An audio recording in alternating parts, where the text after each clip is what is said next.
In this video, you're going to discover how to boost your income so you can invest more.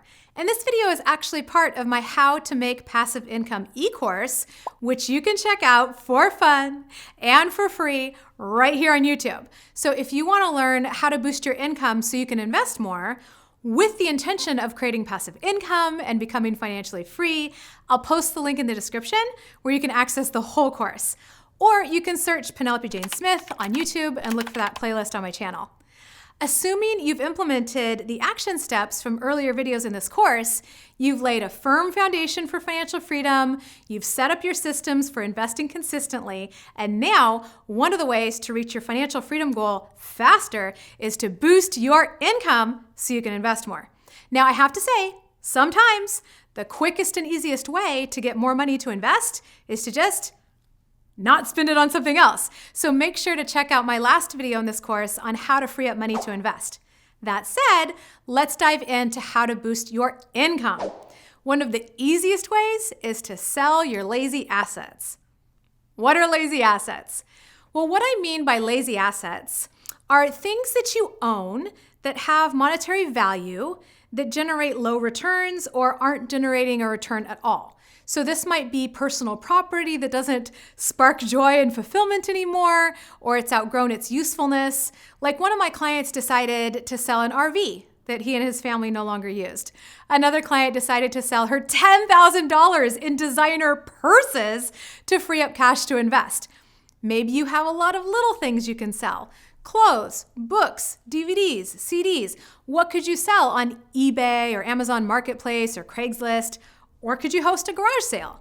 Now, in addition to selling lazy assets, you might have assets that you aren't going to sell, but you can still monetize. For example, if you have a spare room in your house, maybe you could rent it out on Airbnb.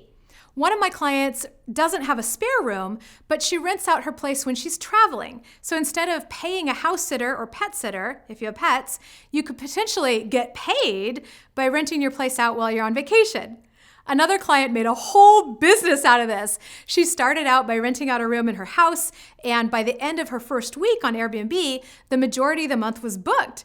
So she opened up a second room, and then a third, and then a fourth, and made $4,650 in her first month. Sometimes that meant that she'd take her whole family and then go stay at her mom's place.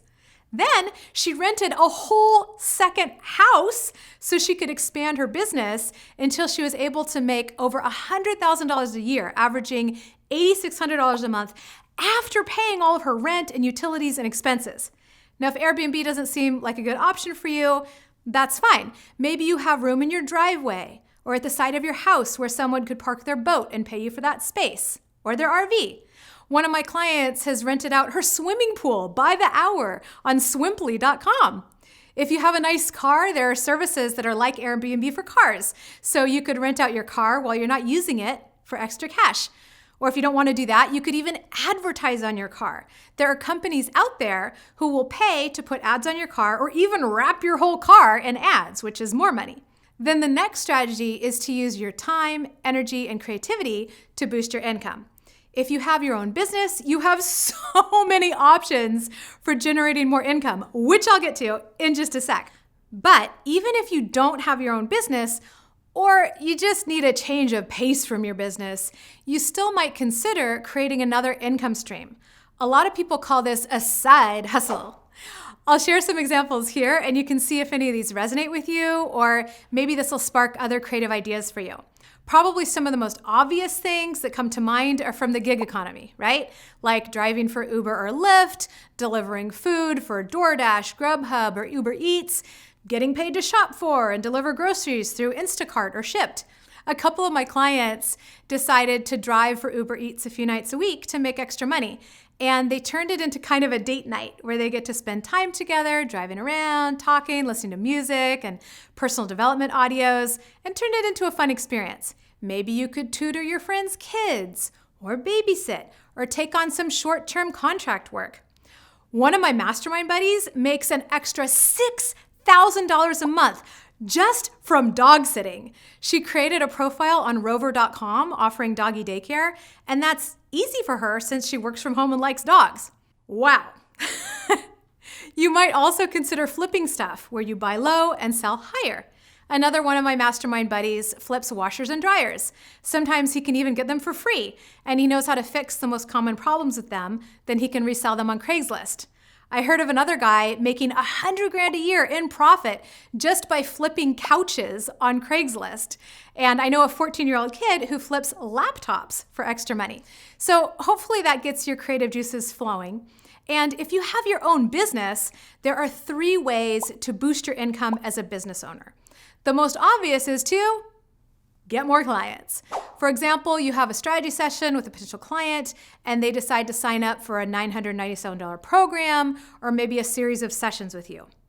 The second way is to invite the clients who already know, like, and trust you to invest more money with you. For example, you might invite that same client that signed up for the $997 program to join you for your high-level mastermind retreat in Hawaii for $5,000.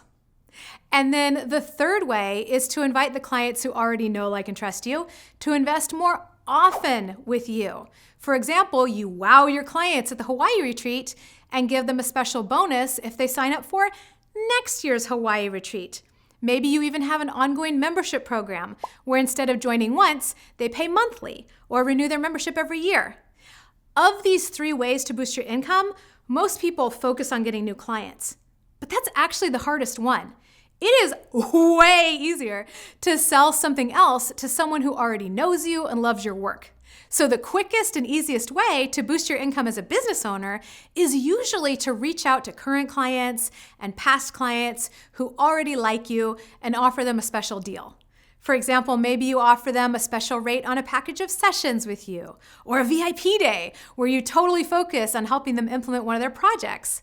And since you made it this far, I want to give you a bonus tip for where to get more money to invest, which is to check and see if you have any unclaimed money. This may or may not work, but it only takes a few minutes. And if you do have unclaimed money, you're that much closer to your financial goals. I did a whole video on how to safely search for unclaimed money, and the link for that is in the description. But bottom line is there are legitimate, state-sanctioned unclaimed property registries that you can search on your own for free. Unclaimed just means there hasn't been any contact with the owner of that money for over a year. Now, there's a lot of shenanigans on the internet claiming to help you find free or unclaimed money, so please be cautious. Make sure to check out my other video. I also want to remind you that with all the extra income you generate, be careful not to fall into the lifestyle inflation trap of just starting to spend more money. Make sure you actually set the money aside for investing it so it doesn't just get spent on something else. That's why I recommend having a separate savings account set up just for investing so you can take your extra income as it comes in and park it in that account until you can invest it. And that way you won't accidentally spend it, right?